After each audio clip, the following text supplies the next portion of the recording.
Hello, kumusta po ang lahat? Magandang araw po muli.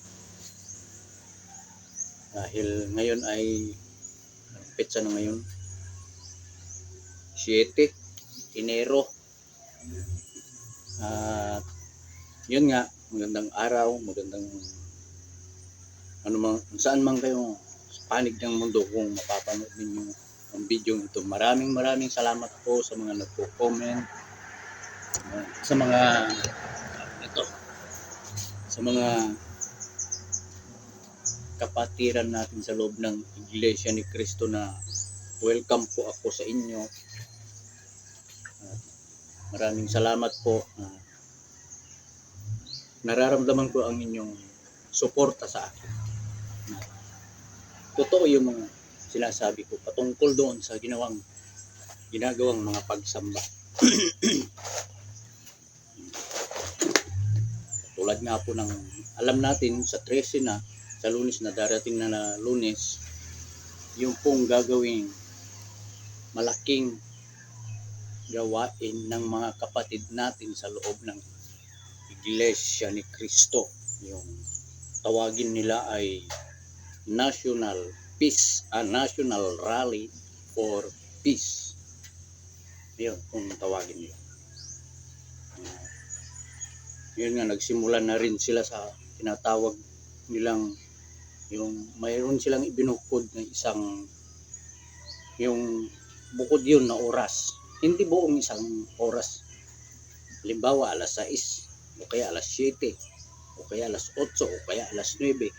Ibinukod nila yung isa na oras para daw ilapit sa yung mga gagawin nila.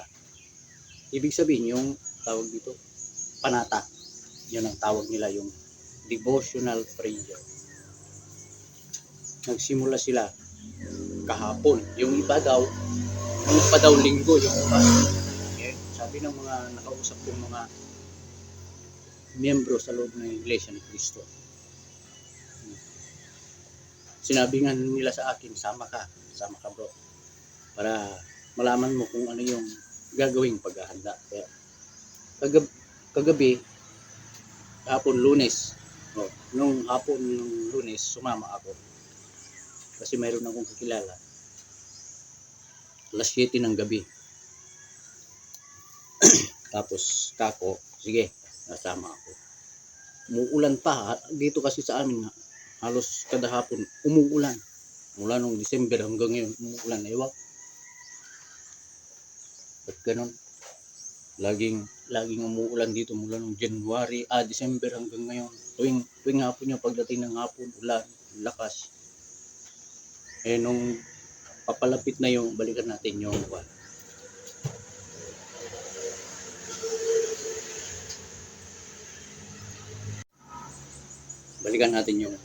topic, yung oras ng panata nila ay alas 7 dito sa lugar namin, alas 7 ng gabi. Nung papalapit na yung oras na yun, nasa 6:30 na ng hapon, ang lakas pa rin ng ulan. Pero yung ulan na yun ay hindi po naging hadlang sa kanila. Yun nga kakilala ko, nagsabi sa akin na sasama ako sa kanilang panata. Katunayan ay nagtitinda siya ng mga gulay at mga rekado doon sa palengke. Tapos yung oras na yun, papuntang alas 7, alas 8 hanggang alas 9 mabenta. Nag-chat ako sa kanya, paano yan, umuulan, tapos yung negosyo mo dyan, paano yan? Ang sagot niya, alam po ninyo kung anong sagot niya, hindi baling ang tawag dito, yung malugi ako basta makasama ako sa pagpapanata namin. Iyon po ang sagot niya sa akin. Kasi yung kikitain daw niya sa oras na iyon, maaring bukas niya makikita yon. Napaisip ako, sinabi niya, ganun katindi yung mga kaanib sa Iglesia ni Cristo. Kahit mabenta na yung negosyo, kung mayroong nakatakdang panata nila sa kanilang kapilya, ay ibabaliwala nila yung hanap buhay nila. Kahit pa umuulan,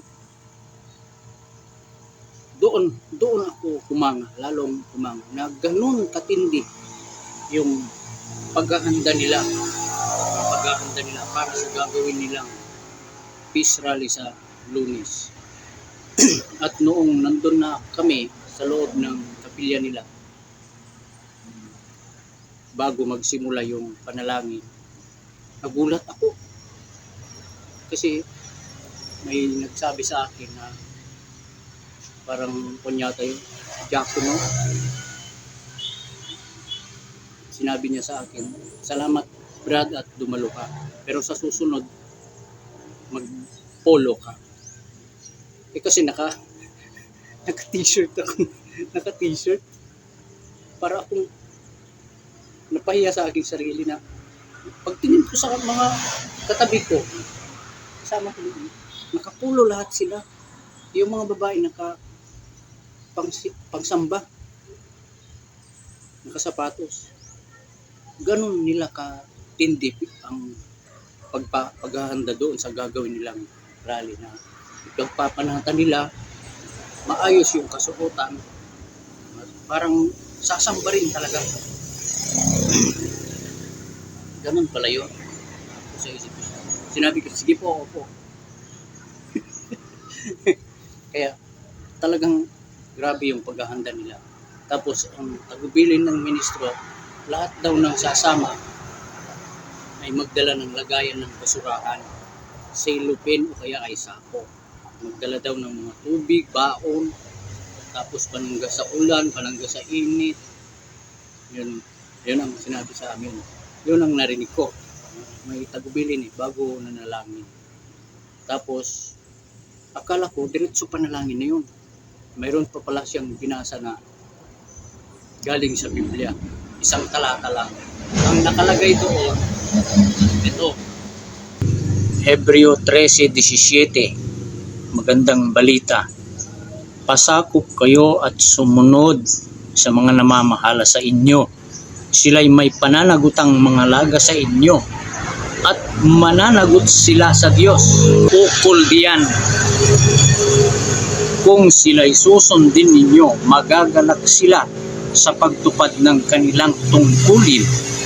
Kung hindi sila'y mamimighati at hindi ito makakabuti sa inyo. Sa Hebreo 13:17.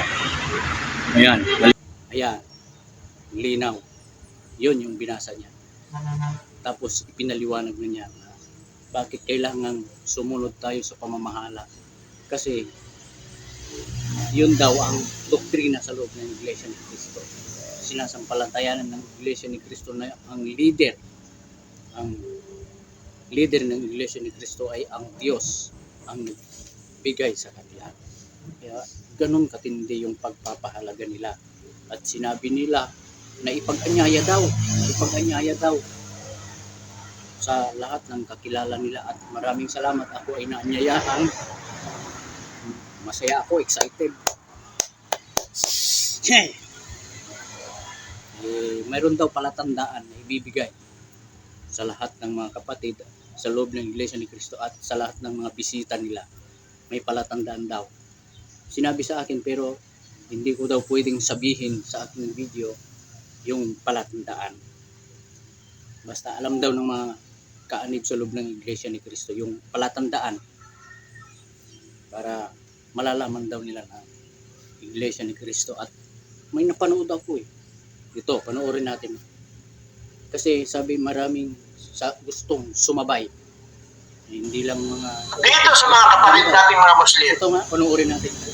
Na nagpahayag ng kanilang pagsama or makisama sa gagawing rally ng Iglesia ni Cristo. Napakarami din pong mga former, yung mga yung mga retired general ng police at sundalo. Ewan ko lang kung totoo yun. sasabay daw sa rally ng Iglesia ni Cristo sa January 13. Ngayon, Martes, magsasagawa pa rin sila ng pagpapanata. Isang linggo pala yan. Hindi lang pala yun pinagpapanatan nila. Lahat ng gawain sa loob ng iglesia. Ang laman ng panata nila ay magkaroon ng maayos na panahon, ng mapayapang paglalakbay mula sa panggagalingan hanggang doon sa pupuntahan. Tapos ilayo sa anumang disgrasya. At pagdating doon ay maghari daw nawa ang pag-uunawaan, kapayapaan. Nakakapangilabot yung laman ng panalangin ng ministro. Nakakapangilabot. Ipinanalangin nila yung buong bansa. Hindi lang yung para sa kapakanan ng iglesia, kundi isinama nila yung buong bansa na maghari nawa ng kapayapaan. Ganun pala katindi ang ginagawa ng Iglesia ni Cristo. Kaya yung mga nagko-comment po na wari ko yung mga kaalip sa Iglesia ni Cristo, maraming salamat po na papanood ninyo ang aking mga video. Maraming salamat po. Lahat po ng aking mga sinasabi ay talagang nakikita ko at kitang-kita ko talaga. Yun din ang sinasabi ko. Yun lamang po at maraming salamat po.